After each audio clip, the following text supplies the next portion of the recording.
Hello, I'm James Baker, the CEO of Graphene at Manchester. And I'm delighted to be talking here today on the COVID Catalyst campaign.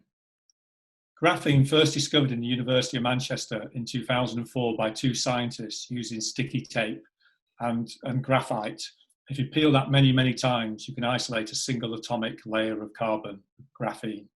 So what? Since then, they got the Nobel Prize for Physics in 2010, but now 16 years since that first isolation, we're seeing a real acceleration of the products and applications using graphene and other two-dimensional materials. Recently, we had the COVID-19 situation and we went into lockdown.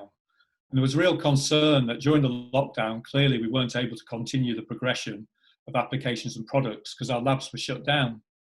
But I'm absolutely amazed at the amount of innovation that's taken place through engagement with partners, both existing and new partners, about how they might use this graphene and new advanced materials into their various products and applications. And indeed, we've now adopted this new world of innovation online using tools like Zoom and Teams to get people together to discuss through webinars, through discussions about how graphene can impact new products and applications in the marketplace. As we're coming out of lockdown, we're now starting to move back to our labs. And the Manchester model of innovation has never been more important. Post-COVID, we're now seeing new factors increasingly important for customers and industry. Things like new supply chains, how they now actually might do a local supply chain for things like personal equipment, PPE, through to actually using local manufacture.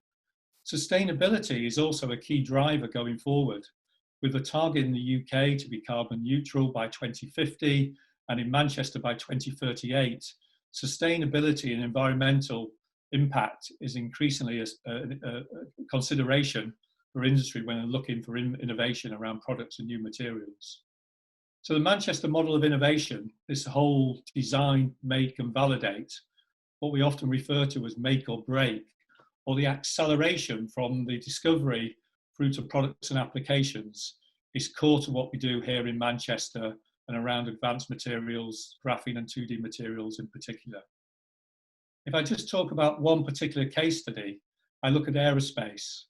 Clearly, if you look at COVID, it has a huge impact to people not flying, which has had a severe impact to the aerospace industry, with huge layoffs taking place across the sector. However, going back to sustainability, there's also a drive to have more environmentally friendly aircraft by the mid-2030s.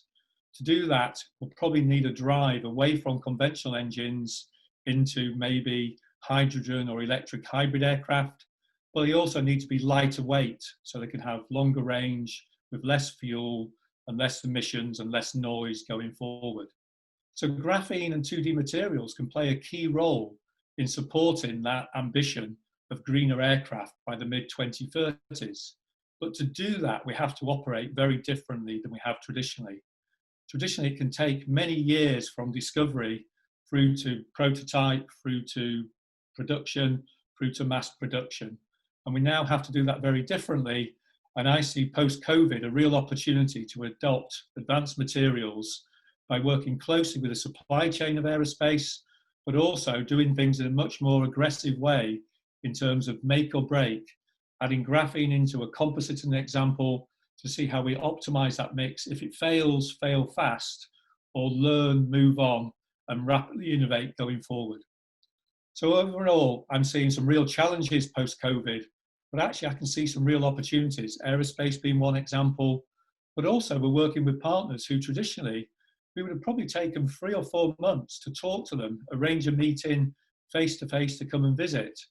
Now through tools like Zoom and WebEx, we're doing online tours, we're actually talking to people across different time zones. One of our recent partners started during lockdown conversations, and already we're working on the first projects, and we aim to launch the first product in Q1 of next year, 2021. If we achieve that over 6 or 7 months, that'll be one of the most rapid examples of commercialization that I'm aware of, taking it from the lab through prototype into production in months, not years, will be a key measure of this post-COVID resilience going forward.